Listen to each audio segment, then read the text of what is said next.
All right, welcome everyone. We're Semblance of Sanity. I'm Caleb. I'm Jacob. And we're here for podcast number 20. Number 20, the first official story podcast in 2018. That's right. Yeah. And these are going to be a bit different, not just in what we talk about, but also remember, the announcements are not going to be in these anymore. We're going to be doing them on a monthly basis in a separate little video. Right, so you can get the whole gist of our announcements in a much shorter format. And it's much easier to view. Right. But before we get into our specific story for this podcast, we got to give a shout out to one of our VIP patrons, Ryan H. Thank you very much for your support, dude. It means a lot. Yeah. And very happy to have you in our VIP community. Yes. And chatting with you in Discord and stuff has been a lot of fun. All right, so the story for this one is going to be a little bit unique. Because the thing is, we are doing a specific story now rather than an aspect. So for this one, we're going to be talking about the Star Wars prequels. Yes. And what they did well. Right. And for this entire month, we're actually going to do a lot of focus on Star Wars specific things, as it's one of the first fandoms we were ever a part of. We thought giving it the primary treatment in 2018 would be good. So next week is going to be the original trilogy. Right. And the week after that is going to be focused on the more of the sequel trilogy. Even though it's not trilogy finished yet. Yeah. Right. So be on the lookout also in there for our The Last Jedi review, kind of discussion thoughts. Right. But this one is particularly going to be talking about not necessarily just the prequels in general, but specifically what the prequels did well. Because contrary to popular belief, there are a lot of things they did well. Yes. Even though it's amidst some other things that are not. It is, absolutely. Yeah. And we'll go on the record saying that we, don't generally like a lot of things about the prequels. Like, like if we had to choose the original trilogy or the prequel trilogy, we would choose the original trilogy 100 times out of 1,000. Like 1,000 times out of 100. You know what I'm trying to say. Come on. But these podcasts for January will be focused on what these sections of Star Wars movies did well. Right. So we're going to start with the prequels because why not? Because why not? Yeah. If we can show what the prequels did well, we can show what any story did well. Oh yeah, definitely. So so first things first, Jacob and I are very much a big fan of specific characters in the prequel trilogy that really sold. Like the actors in particular, they really sold their character well. Very specific characters. Very specific. While the prequels tend to have trouble with characters and more specifically dialogue as a whole, there are a couple characters that really hit it out of the park. One of which is Ian McDiarmid as Palpatine. He did such a good job. Yeah, whenever you think back on the prequel trilogy, there's this looming presence in the background, which is, emphasized with the Phantom Menace. But as you move more into Attack of the Clones and specifically Revenge of the Sith, you get more into the actual character that Palpatine is. Right, because he was in the original trilogy for 5 minutes? Yeah, a very small amount of time. You got a brief little cameo in The Empire Strikes Back. In Return of the Jedi, he's more of this entity of darkness that sits upon his chair and then walks around and, yes, Jedi, now you will die. But he's more of just an obstacle for Darth Vader at that point. Right. In his redemption story. Exactly. He's not really this thing that you're especially afraid of. Right, and in this, there's something practically insidious, no pun intended, about him. And when Ian McDiarmid has his moments of having double entendres within his words, you can really feel the theater stage performance being fully put on display by this veteran actor who is in the story putting on a theater display for the Jedi. For the Jedi, exactly. Yeah. So when he has his moments in Attack of the Clones, like, oh, Padme, yes, I'm so sorry to hear that you were almost assassinated. That would have been the end of all my plans to destroy the galaxy and remake it in my image, you know? And those little points where Yoda's like, that one little point where Yoda's like, wait a minute. and also moments where Palpatine is literally seducing Anakin with the dark side. Yeah. And we can see that there's actual effort being put in here. He's trying not to push too hard, but also not trying to that be sly too smile subtle. when he's like, I can help you save your wife, Padme. Yes. There's too many moments where his subtlety, I'd say, goes unrecognized by a lot of my friends and a lot of other Star Wars fans I know who are more looking at his over-the-top dramatic parts when he transforms fully into the Dark Lord of the Sith. Yes, and exactly. I would say those are an important aspect of Palpatine. Yes, but seeing the other side and the build-up towards that is kind of mirroring Anakin's transformation into Vader. Right, exactly. Which is just beautiful to watch. Because one of the things that the prequels focuses on that a lot of people didn't like, because at parts it wasn't executed very well, is this idea of like intrigue for it, and Palpatine encapsulates that. He does. He is the tip of the spear that is driving that in the prequels. And he does a very good job of driving that, particularly in a scene that we'll talk about in the next thing about what the prequels do well, which is there are some key scenes in the prequels, monumentally important, exactly, and they have so much. They have ramifications. Yes, exactly, gravitas, a great word, but they have ramifications that stretch beyond the immediate story, and they in some ways reference and foreshadow things that are coming. But because of the fact that the prequels were released chronologically after the original trilogy, we have the context already, so these scenes feel more poignant and in some ways not as fan servicey as more recent type of callbacks in Star Wars have been, because oh my god, this is directly correlating to, which hasn't happened yet in the Star Wars universe. Exactly. That's good. And having those scenes in there shows that George Lucas, while he might not be the best dialogue writer, he knows how to craft the overarching story from that big picture perspective. Right. And he has it all in his head. Most of it, I would say, on the detail side of things, he's a little bit iffy on. But when it comes to the grander narrative, you have to appreciate these scenes. And we would just want to call them out, and in particular parts of those scenes. The first one is Duel of the Fates. Right. And, I mean, what's not to call out about this scene? The whole idea, like, this isn't something that would seem to be very monumentally important as far as the whole Star Wars, like, franchise goes. Right. But, one, it's just spectacularly done. Mm-hmm. But also, it's this idea of Darth Maul is basically the representation of what's to come. Right. Because he's the enemy that they didn't know existed, yep. and then suddenly he appears, and people die. Yeah. Right? And that's the harshest part about this, is Qui-Gon dies. So in the fight between Obi-Wan, Qui-Gon, and Maul, there's this feeling of spectacle, in that we haven't seen a lightsaber fight like this ever before. No. Up until this point. So it's truly magnificent to watch. Yes. Nowadays people are more looking back on it for the music, which was fantastic, which we'll talk about later. But it's that part where you realize that this scene is actually where Anakin's failure was almost, like, he was doomed from the start because of Qui-Gon's death. If Qui-Gon had lived into the adjoining movies, Anakin might have gone a whole lot differently. Yeah. Because Qui-Gon was the father figure that this a virgin birth kind of thing, like, could have... Basically, Qui-Gon could have been the father that Anakin never had. Exactly. Right. And instead we get Obi-Wan, who's unprepared, who's learning just like Anakin, who sets up the brother-brother dynamic, doomed to fail, as we know. Right. But because of... Not only that, we see Obi-Wan tapping a little bit into his darker emotions. We see how there's almost a little way in which this is what, Anakin will kind of end up being. So it has ramifications beyond just the cool lightsaber fight and music. Right. But we'll move into the next one here. So the next one, at the end of Attack of the Clones, right? And Attack of the Clones, I'm not particularly fond of Attack of the Clones either, as I'm sure a lot of you are. Just in general, as a movie, it's one of the weakest, if not the weakest Star Wars movie. Yeah. But at the very end, and I'm not talking about the wedding. No. But when Palpatine is and the senators and the other senators are looking over the Clone Army as they're loading into what will be Star Destroyers. And then the Imperial March starts playing in the background. Oh my gosh. And you're just like, Oh.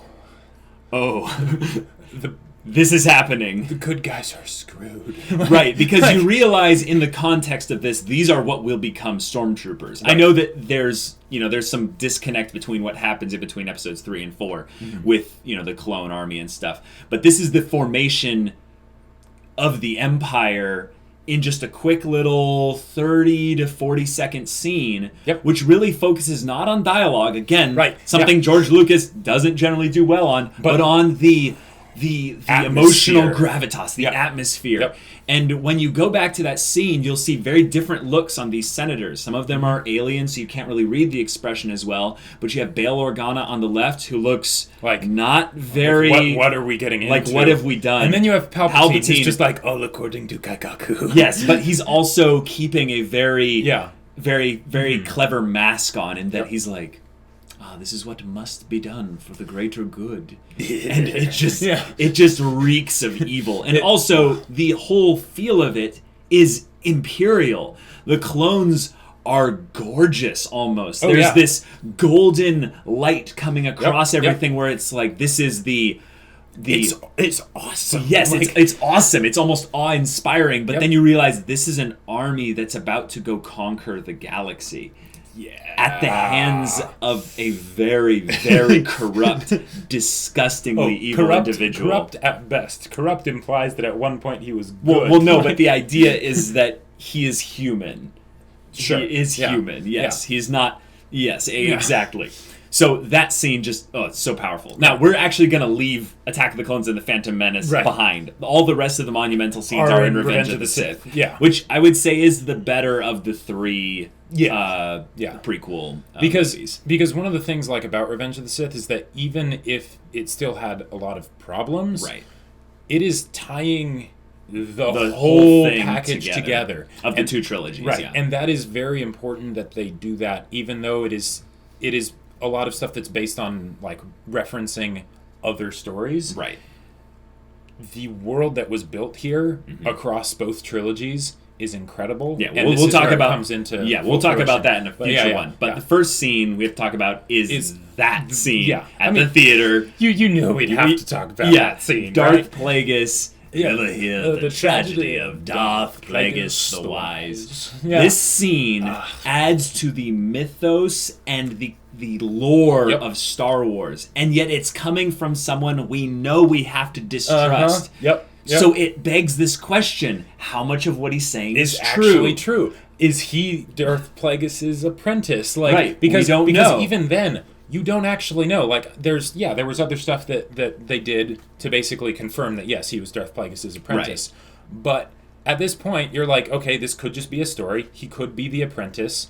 Or he could be Plagueis, and he just came up with this story of the apprentice just to, say... Or this is all a whole load of bollocks, and he is playing Anakin. Exactly. He's playing him like a fiddle. Yep. Anakin has no grid to be, grasped down firmly into reality, because he's in so much fear right now. And this is one of those things where, because the characters know different things, the character, Anakin... does not know something that the audience knows. Right. So we're like, Palpatine, you sick, magnificent bastard. And also, up until this point, Anakin's descent towards darkness didn't have a sense of urgency about it. Right. But because of his dreams, this scene made more of it, even though Anakin's transformation... Right. Even though Anakin's transformation wasn't the best acted thing, it had these very pivotal moments, like this one, that solidified it. And actually, the next scene we're going to talk about, this one, Jacob, is another step in that journey. So when Anakin is basically right before he goes and helps Palpatine kill Mace Windu, and he's just staring across the expanse of Coruscant at their high-rise apartment where Padme is. Exactly. And they're just looking at each other, and nothing's said. It's said. Completely left up to the audience's imagination and the acting, the facial expressions, acting, the spatial expressions of the people involved. You said involved. spatial expressions. Did I? Yeah. Oh. But the one thing you do hear at one point is Palpatine's voice in Anakin's head, about being able to save your wife from certain death.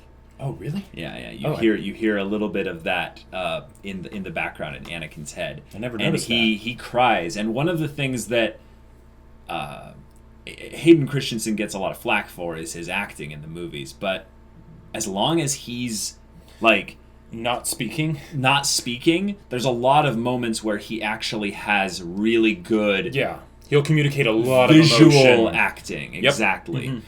And that's one of them, right? Yeah, and then of course you're like, oh crap! Now you know that he's going to help Palpatine, and then when he shows up, you're like, oh no, this is not going to go well, and of course it doesn't. Right. I just to call back, there's like an honorary mention because it's not really a huge scene, but it is kind of important in terms of visual acting. Hayden Christensen, when he's killing all the Tusken Raiders, it's a very short clip. Right. But and those facial expressions are very terrifying. Right.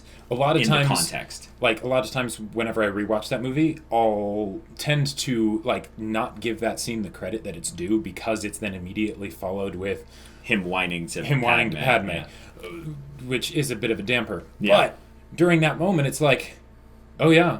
This is I believe it. Darth Vader in the works. Yeah, yep. They killed his mom. Yep. There you go. And that's, of course, we're going to take a little sidestep from the Anakin stuff in Revenge of the Sith, but we have to talk about Order 66 in Revenge of the Sith. Yeah. This is the second to last of these scenes here, but Order 66 had a little bit of the cards stacked against it because they could not have the time to develop all these Jedi. Right. But it's not about the specific Jedi themselves. It's about the transition of, one, Anakin into Darth Vader, but two, Republic into Empire, and the downfall of the Jedi Order itself. Yep. So you may not know who Aayla Secura is. You may not know who Coyote-Mundi is. Not really. No. Yeah. But when you see these Jedi fall, and they're being slaughtered by the clones who just 5 minutes ago were helping them in battle, it's the most cold, chilling, this is wrong. The one that always gets to me wrong. Is the kid. The kid in the Jedi Temple. Yeah, because the idea that it's like, okay, like veteran warriors getting killed, it's like that's sad, but it's not the same thing as, hey, here's an 11-year-old kid or however old he probably was, and he's trying to save his friends, save Bail, save the other Jedi in the temple, whatever, and gunned down. Just gunned down. Yep. And then of course the younglings. Yeah. Yeah. Thankfully they didn't actually show that. Yeah, but also I'm glad they didn't have Anakin speak during that part either. Yes. Because Master Skywalker, there's too many of them. What are we going to do? And he just kind of lowers his gaze, and then the lightsaber comes on, and you're like, yep, we get it. And they even cut to Padme at one part where she sees the Jedi Temple burning. She starts crying, and in that moment, you think, wait, she knows. Like, she might know. Like, she doesn't necessarily know, but there's something in her heart that... Yeah, she's probably been detecting that something's not quite right with Anakin.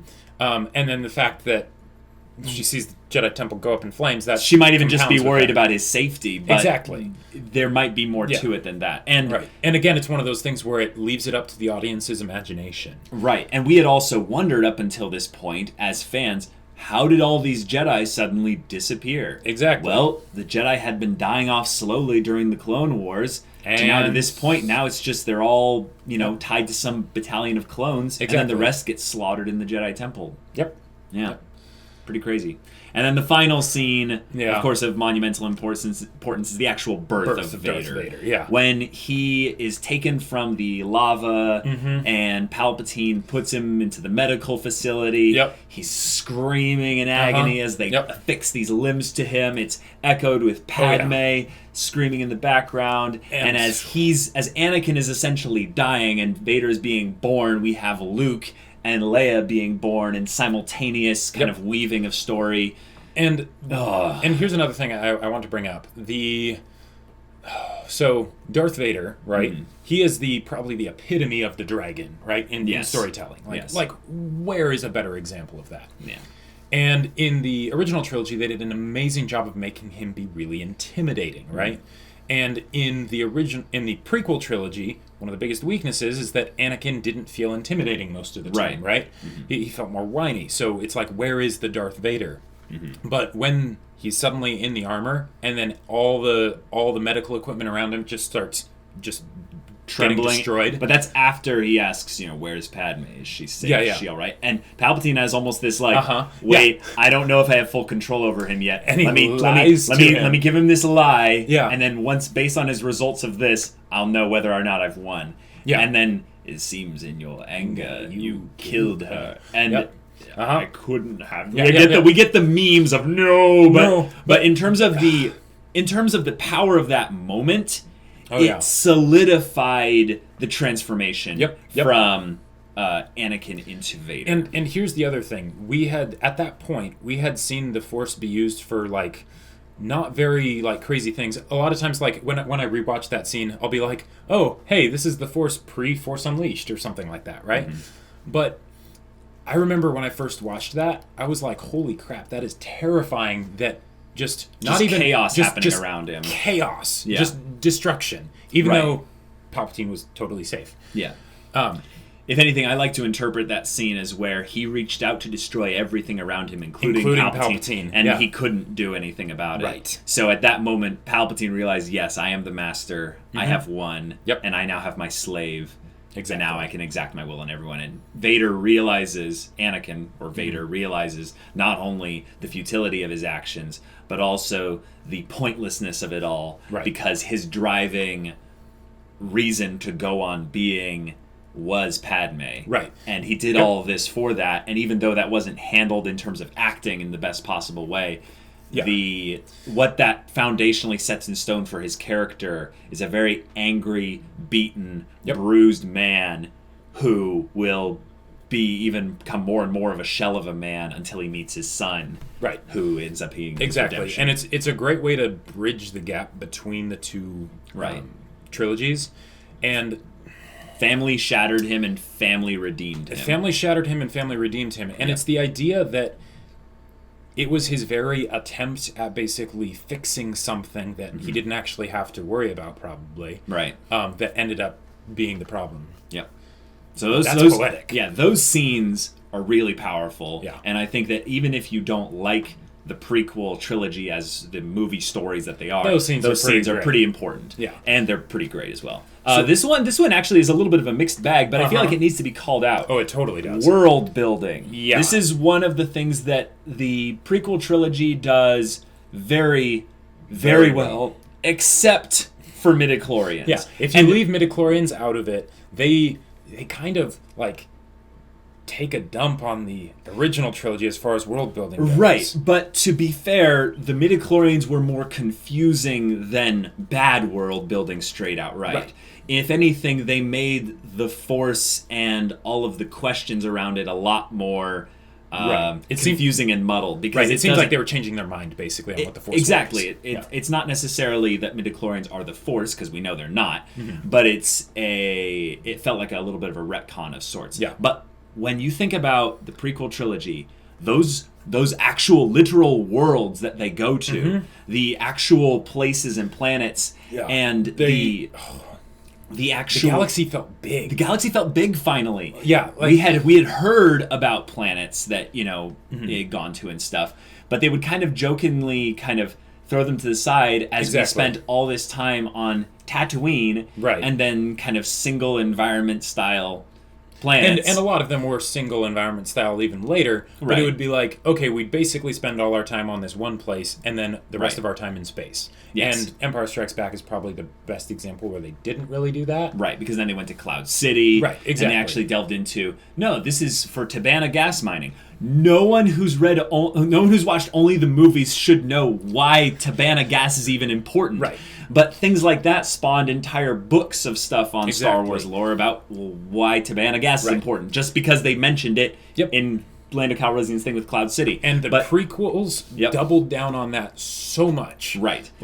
They delve into things like the Jedi Order, for instance. Yeah. The Jedi Temple. What was the Jedi they have Order? The Jedi Archives. They have all these basically levels, so to speak, of Jedi who have committed to things like the Trials. We don't know what those are in the movies. They're never really explained fully. Right. But we get this idea that there are these stages to becoming a Jedi. And it feels very internally consistent. Yeah. Like when you go from one planet to another, or to say one specific small area of a planet. Right. It all feels like it's part of the same massive universe. Yeah, exactly. The galaxy feels bigger, but then within the galaxy being so big, there are small moments where you get to see like a Jedi just doing everyday life stuff, like the Death Stick scene in Attack of the Clones. We have Obi-Wan just going to a bar.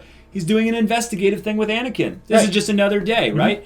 And there's a guy who's wanting to sell him some death sticks. He's like, no, you don't want to sell me death sticks. He's like, I don't want to sell you death sticks. You want to go home and rethink your life. I want to go home and rethink my life. Yeah. That's just a Jedi trying to be a little bit of a positive influence, but it adds some comedy and a little bit of world building. That there are people in the galaxy that have to make their way selling death sticks. And is that world building? Yeah, it kind of is. Like a lot of times the world building that is done in the prequel trilogy gets a lot of flack because it's surrounded by plot that isn't engaging, right? Like, say... The politics, the Senate. I would say that was actually great as far as world building goes, but as far as a story, it's boring, right? Yeah. But that is absolutely something that would exist in the Galactic Republic. That is absolutely something that makes it feel more lived in. The Jedi wouldn't rule, and just sit, whatever the Jedi say goes. No, that's... they need to contrast with the Empire. Right, but they're also showing how something as mundane in terms of story, like taxing trade routes, actually ends up being the lead-in for someone as corrupt and as power-hungry like Palpatine to be able to subvert the entire governmental system of the galaxy for his own means, which is kind of interesting because I feel like Lucas tends to be a little bit subtle in his political messages sometimes when he's, doing his stories, because they're more focused on the hero's journey type of things. But when you think about, what, political messages could he be saying? There's quite a lot in the original trilogy and the prequels. And there's a nice kind of progression that you can see in where, the times of when the original trilogy came out, this would be a relevant political message. But then also for the prequels, this would be a more relevant political message. Because one of the things that's a lot of fun to do in sci-fi is basically give a take on a potential future, even if you're not actually in our world. Right. And the original trilogy was basically so far in the future that you didn't see how they got there. So you saw this basically, evil empire, dystopic society thing. Yeah. But then in the prequels, because they went into the politics and the things like that, they basically were able to create a story where previously there wasn't one. Right. Not just with the story of the actual movies, but the Empire. Right. Where did that come from? Yes. Yeah. And as far as the planets and such, we got introduced to a slew of creatures that we've never seen anything truly before. I feel like Star Wars has always just killed it on new alien designs and new worlds/creatures in those worlds. And there's multiple moments where you get this real vibe of okay, yes, I can see all the background CGI. It feels kind of just tacked on there. But then there's moments where you see Count Dooku interacting with the Confederacy of Independent Systems, and there's all these new aliens you've never seen before, but they all feel okay, these fit in the Star Wars universe. I really appreciate them kind of seamlessly going through those worlds and even revisiting worlds that we had already seen in the original trilogy and delving deeper into things like the Tusken Raiders, for instance. Pod racing on Tatooine was a great example of world building. It shows the lawlessness of that world, but also the way in which a Jedi who's willing to be a little bit morally gray side can manipulate things just the right way in order to help their friends and such. Right, exactly. Even if a lot of people have problems, understandably so, with maybe how the pod racing fit into the episode 1 narrative. Right. Sure, I can understand that. But as far as the idea of oh no, they use these crazy rocket propelled motorcycle things that are hover bikes, just with these tiny little cables to keep them attached. It's it felt very Tron almost in a way, but there's this element of uniquely Star Wars kind of rustic technology in a backwater planet meets kind of lawless gangster kind of thing. It felt very Star Wars, and it was very fun. That's just another example of, I would say, good world building. The next one kind of ties into world building, but it is more along the lines of just the presentation. Yes. Yeah. This trilogy really amps up particularly the music and the lightsaber action. Mm-hmm. And I know that those are kind of the easy ones to get to. But they can't be ignored. They cannot be ignored. They really cannot. They're almost unequivocally good. The only parts where the lightsabers even remotely get a little bit weird is when you have all the Jedi in the arena, and you can tell they're just kind of swinging at things that are going to get put in with editing CGI. But literally everything else is just it feels like the golden age of the Jedi. Right, and that's what it's supposed to be. Mm-hmm. Because even though they're actually on a waning decline, which is presented in the story that way, you can see that this is the last remaining remnants of the golden age of the Jedi. The fundamental differences between a Jedi who's been training all their life and Luke, even though he's strong in the Force, when it comes right down to it, he's just swinging and waving his lightsaber really, really hard and really fast. Yeah. Yeah, and I know that there are some people that would cry, well, there was technical limitations with the original trilogy, and I'd say yes, absolutely. But the reason why they went and decided to go all the way on the lightsaber choreography and things like that was not just to make it look cool, but to show how awesome the Jedi really were. Yes, exactly. And to exemplify that idea of paradise lost, that there was a grand time in the past that we have lost based upon our actions as the residents of the galaxy. Right. And now we're left with Luke, and he is our last hope. Exactly. But we can never have what we had then again. And even the idea that the Jedi were on a decline then, it's well, if this is them on a decline, what were they like in their real golden age? Right. And that's something we still have left as a question. Yeah, and imagination in our heads just to think about. Yeah, and it's presented really well. But then, of course, the music, guys. John Williams was amazing in the original trilogy. And there are some fantastic, incredible themes that are brought up throughout this. And it's not only just the new songs that come out, but it's the placement and the strategic usage of some of the older songs as well in specific times, like we mentioned the Attack of the Clones scene with using the Imperial March. And of course we also mentioned the Duel of the Fates and how awesome that song is. Yes, absolutely. The specific correlation also between, like you said, the Duel of the Fates, the lightsaber fights and the music used in them, in particular when they're cutting in between Anakin and Obi-Wan's fight and Yoda and Palpatine's fight, the music throughout that is super intense. It really grips a hold of you, but there's this feeling also of kind of hopelessness. The good guys have already lost. They're just trying to get back what little they can. And even in some of the softer moments where we're not necessarily a fan of the story going on in there, i.e. Anakin and Padme's romance, there are some great musical themes going on in there that almost made you forget about sand. Almost. Yeah, not really. Not really. But we have to bring those up. Next bit is actually a story bit that we would like to bring up, is the intrigue. Right. They did intrigue. Which they didn't do in the original trilogy. And they haven't done since. Yeah. They're just doing a bunch of adventure stuff. Which is good. Which is fine. But intrigue is ambitious. Intrigue is ambitious. Yeah. Even though the story in a lot of places fell flat, and the dialogue in a lot of places fell flat, the fact that they actually did that was great. Not just for the story, even in the way that but it sets the tone. It sets the tone. It goes right alongside with Palpatine's whole arc. Yep. And I would say it's just fundamentally more interesting. Well, here's where I will echo what you say, but also kind of add a little bit more dimension to what you're saying.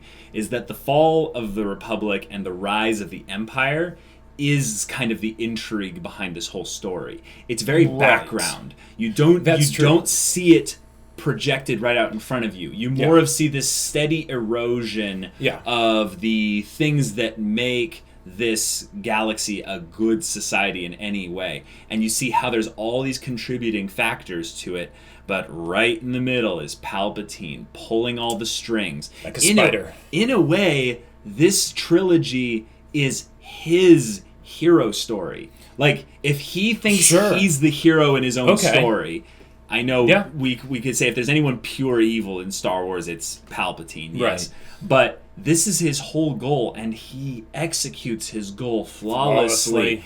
And the little things that you notice upon rewatching with that intrigue show how there were times when Palpatine's plan could have been completely ousted. You know, things had just gone a little bit off. If Qui-Gon was still alive. Yeah. If, Anakin had... If Jar Jar didn't in any one person...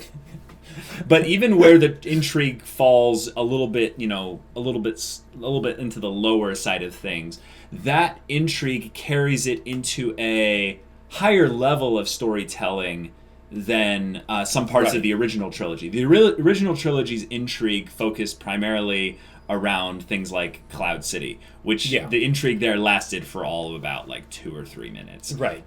Let's be real, it wasn't really there. But this one carries over throughout the entire thing to where you know how this is going to end. Mm-hmm. But watching it slowly just unfold into this evil thing that Palpatine's designed, you just go, no, just maybe there's going to be some extra good thing we can get out of this. Nope. It's a very dark story in that regard. And maybe the way that it could have been done better is if they focused more on the intrigue. Because since they were trying to do something that was more subtle, and the subtle parts they did well, but the unsubtle parts they didn't do well. So if they had focused a bit more on the intrigue, granted, that would have been way harder to do, probably, but that probably would have been a way that they could have pulled it off a bit better, because then we wouldn't have been as bored with the Imperial Senate and things like that, because we'd know, oh, no, there's actually some crazy conflict going down behind the scenes, and this is very clearly just a facade, just smoke and mirrors out in front. Yes, exactly. No. Also, this one got iterated a little bit in world building, but this one is the scope. Yeah. And when you think about the original trilogy, the scope is sold because I would say of the exposition done by the characters. Right. Princess Leia's message to help me, Obi-Wan Kenobi, you're my only hope. That makes it the feeling that the weight of the galaxy rests on the shoulders of these few individuals. Mm-hmm. But you don't know what the galaxy means yet. The best view you have into that is the Battle of Hoth, and even then, you're like, oh wow, these guys are grossly unprepared. Right. And then you see the rebel fleet or something like that. Right. There's the transports leaving, and then that's like, oh, okay, kind of. But then the real one is the Battle of Endor. The Battle of Endor. That's the real one. You actually see oh, okay, this is the rebellion. This is for the galaxy. This is the fate of the galaxy resting in this one battle. But they brought that up at the very end. Yeah. In this one, you actually start off a little bit, I would say, in the dull side of things. That's why I don't like Phantom Menace. Sure. I like Phantom Menace less than Attack of the Clones. But the Phantom Menace brings in the scope that the Force itself is at stake here. Right. Which is a little bit of a risky thing, but they also bring in this large cast of characters that you might not necessarily care about as much, but you feel the ambition of the story regardless of necessarily the execution being so well. And here's another thing too. They change their if you scope and zooming in and out as like a metaphor for or a parallel or whatever, they change what level they're zoomed in a bunch.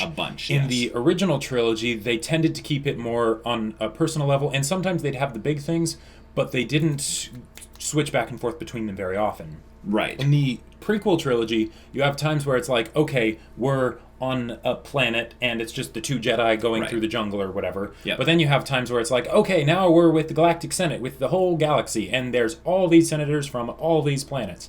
And then you go back to a space chase or whatever, things like that. Mm-hmm.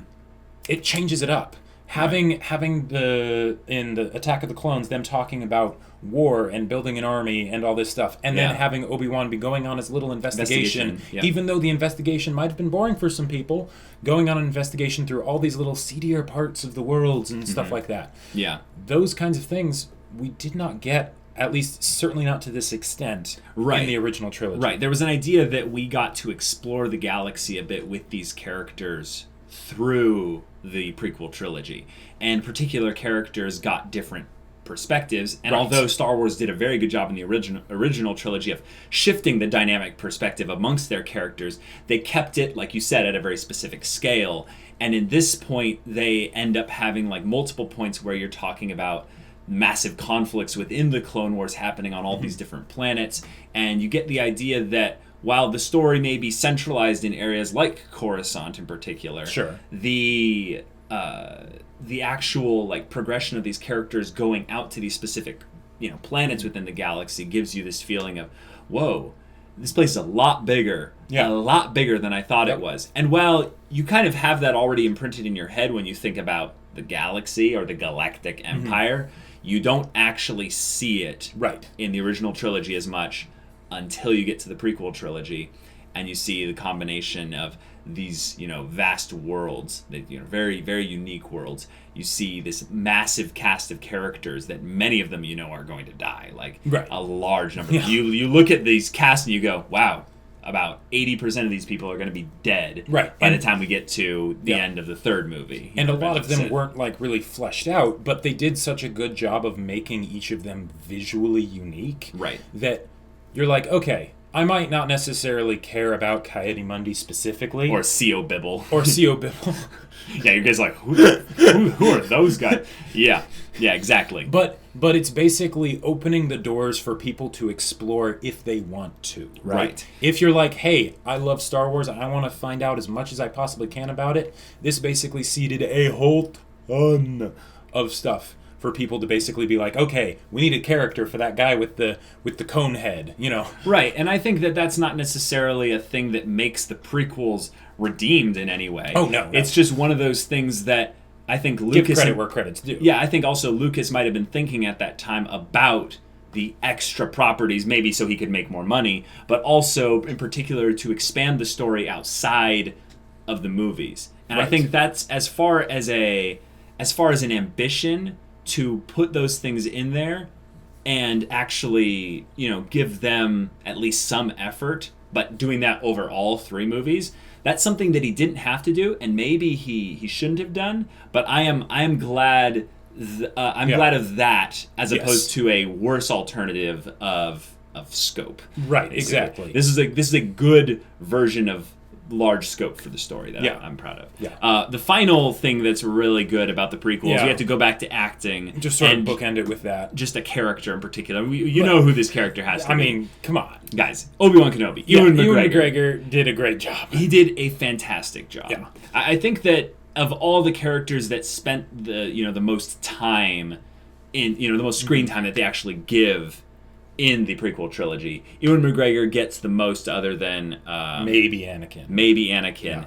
But his character goes through an arc, it seems. Right. And while they didn't focus on it as much as we would have liked, as much as we would have liked, they did have it happen. Yes, if that makes sense. And that's something that I feel like very few people are willing to acknowledge about Star Wars characters, but very few of them go on arcs. The ones that do go on arcs are generally all in the original trilogy, and yet there's not that many of them actually in the original trilogy that go on arcs, because most of them are characters like R2-D2 and C-3PO and Chewbacca, who are like, static. Exactly. But like Han Solo goes on an arc. Yeah. Luke goes on an arc. Leia kind of goes through an arc. Yeah. Darth Vader is the big one, but his is, of course, segmented in specific scenes.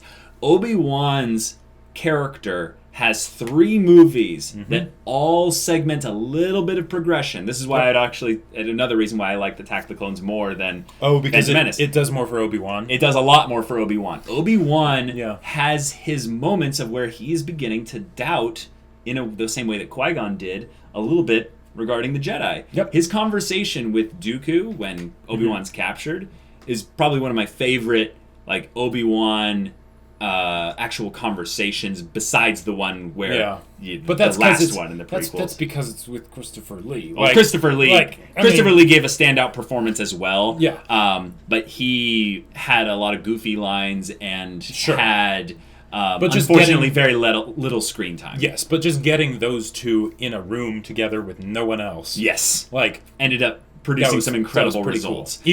Even though the whole thing of like, join me, Obi-Wan, and together we will destroy the Sith. I will never join you, Dooku. Yeah, it's like, hi, George Lucas. Yeah.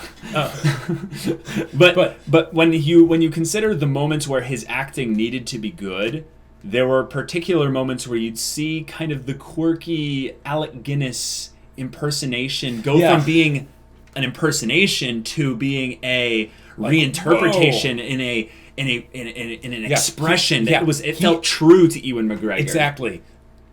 He added more to Obi-Wan as a character, like not in the sense that he felt different. Like I think that's the big problem most people have with Anakin versus Darth Vader. Exactly. But Obi-Wan, he was like walking right alongside with what Alec Guinness did, Sir Alec Guinness. Yeah. But he also he played around with it a little bit. And I know that he probably wasn't the one who made the decisions about what Obi-Wan would be doing and stuff like that, but he sold it. Right, but when he portrayed those moments, you could feel that in there, in the same way as when Sir Alec Guinness gives the line to Luke about what happened to his father, you can see how Ewan McGregor, in those moments where he had key moments with Anakin, or he had key moments with other characters, he really put his all into this character. And I feel like maybe at other things he was held back a little bit, based on the dialogue or things like that. Mm-hmm. But when you get to the final bit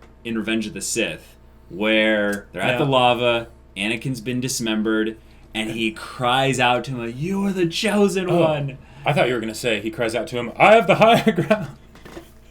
Screw you, Jacob. Come on. We're in a serious moment here. No, come on. That emotion on his face. That really was. He said you would destroy the Sith, not join them. Yep. And it's the kind of the lines he say feel very Shakespearean, and that they feel kind of the dialogue feels over the top. But that scene is supposed to be Shakespearean. Right, but it's so tragic. Yep. And the dialogue feels so kind of dramatic and also tragic that it's in that moment where, there might have been the memes happening before that the memes kind of stop, because his acting is so visceral there. And then "You are my brother, Anakin. I loved you." No, it's not. He doesn't say it. He doesn't say it that indignant. He just goes, "I loved you." That's the part where the part where I got emotional. Like, first maybe 3 or 4 times in the theaters. Yeah, because I watched it a lot of times in the theaters. Yeah. I got emotional at that part every time, because we didn't necessarily see the best example of how they were brothers in the story itself. But there's something in his acting that made me believe that there was something there. Even though we hadn't really seen much evidence of that in the whole 2 movies that we saw them together. Right. Yeah. Right. And that's something that I feel it needs to be very much recognized as a great thing in the prequels. Is those moments where Ewan McGregor's acting really elevated the scene out of mediocrity into something truly special. Yeah. And I don't think any other actors other than Ian McDiarmid really accomplished that in such a consistent manner. Right. Other than Ewan McGregor. Yeah. So that's the gist of our what the Star Wars prequels did well. What the Star Wars prequels did well. Yeah. So thanks for watching that. But we're gonna get into some Q&A really quick. Yeah. Wrap this up. First question comes from Christian Magram. Yes. This is a question for both of you, but primarily for Jacob. Since you're writing a book, I was wondering what techniques or advice you would have for writing a character or perspective that is completely foreign and unfamiliar to you. Oh. Jacob. I would say that all characters come from some aspect of you, even if they're completely different from you. So most characters start as a caricature of some kind, and then once you have that, then you have something to work with, and then you can basically come up with alterations on that, right? And then they'll come into their own. But start with some aspect of yourself, even if it's not an aspect that you have, maybe an aspect that you wish you had, or something along those lines, and just start there, and then you'll have something to work with, foundation to put bricks on. Okay. William San asks, explain why timing is so important in one story. I would say with timing in particular, there's a pacing that you want to set up to be, at the very least, somewhat consistent. And I would say that the timing is mainly in giving those needed little climaxes within the story their proper build-up, and then the proper kind of fall-off time before you start building up to the next one. So it's really all in the edits. I would say going back and looking into the story and the seeing fine-tuning. The fine-tuning, exactly. If you want to see a story that I would say is like a near-perfect example of timing, watch Toradora. And specifically look at the times when they played the song Lost My Pieces. Well, that's a good timing one as well for when you synchronize a moment with a specific song. Yeah, but even from the standpoint of basically timing little micro progressions in the characters, they do that on a very consistent basis and very well. They do it very well. I love that show. Check me too. Little Duck asks, when writing a main character, I use aspects of myself as a baseline for traits and flaws, write what you know and all that. I'm worried, however, that my character might turn into a self-insert rather than their own self. But where do you think that line is drawn between a protagonist with flaws and struggles I'm familiar with and a character that's basically myself in a new skin?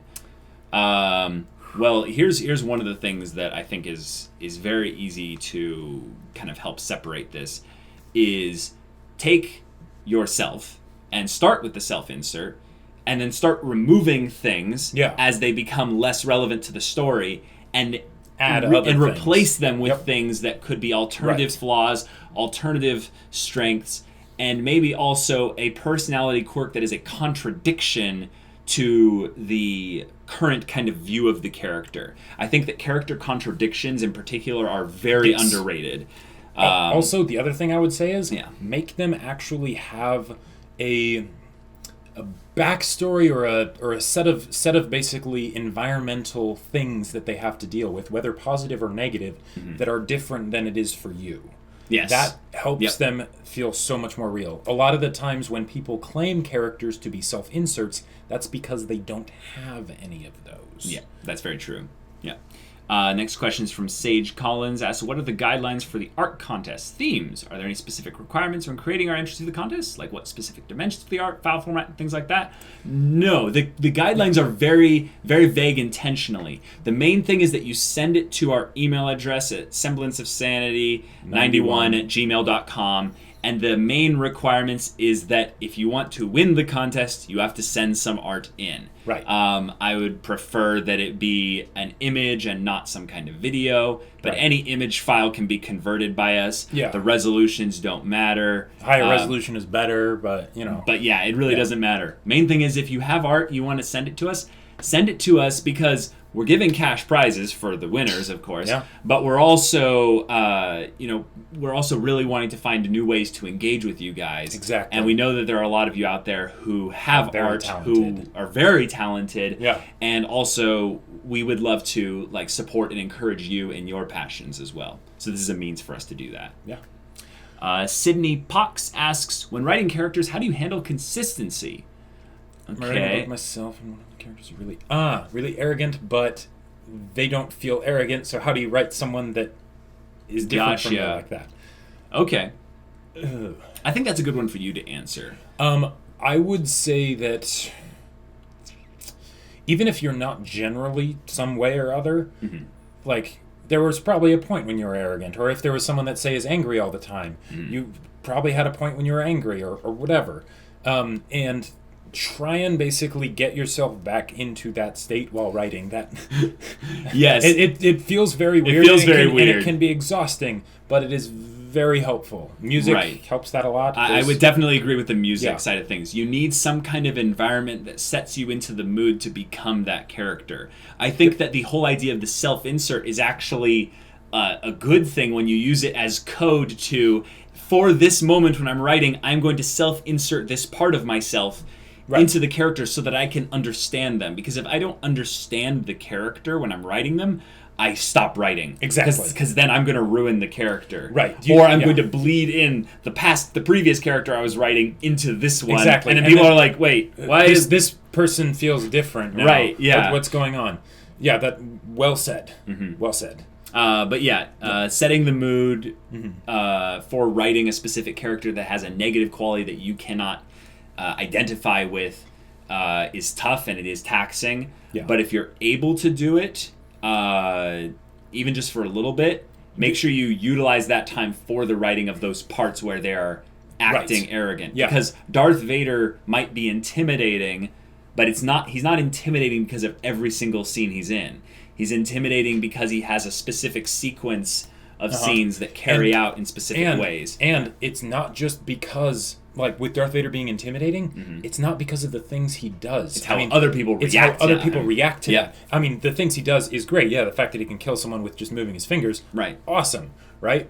But it's more of the way that the other officers will be like, "Oh crap, I just got promoted." Yeah, and that's Vader's here. Everyone's paying attention. Don't yeah. Puff out your chest. Speak clearly. I will go apologize to Lord Vader and tell him I'll do better next time. It's like, oh no. Yeah, it was Admiral Ozzel, I think. Yeah, or because Piet was the one that actually survived. Right. Yes. Yeah. Yes. Right. Or it was Captain Nita. Yeah, we know our Star Wars lore. Yep. Yeah. But yeah, that's what we would recommend for you, Sydney. Because all characters have to come from you somehow, whether you like it or whether you like it or not, right? Yeah. So, yeah, unless they're just a throwaway character and you spend like 5 seconds on them, right? And they were introduced and then they're dead. Sure. But there you go, guys. Yeah. That's our podcast for number 20. If you want to see us in the next one, we're releasing these every Monday, of course. But if you also want to have questions sent towards us, leave them in the comments down below, and they'll be answered in the next video. Also, plan your questions a little bit ahead by knowing that we're going to be focusing on Star Wars for the next couple of videos. That's true. So if you have questions about Star Wars in particular, leave them in the comments as well. Yeah, especially if they're about the original trilogy or the sequel trilogy coming up. But yeah, we'll see you all there. But until then, we're Semblance of Sanity. I'm Caleb. I'm Jacob. And we'll see you all next time.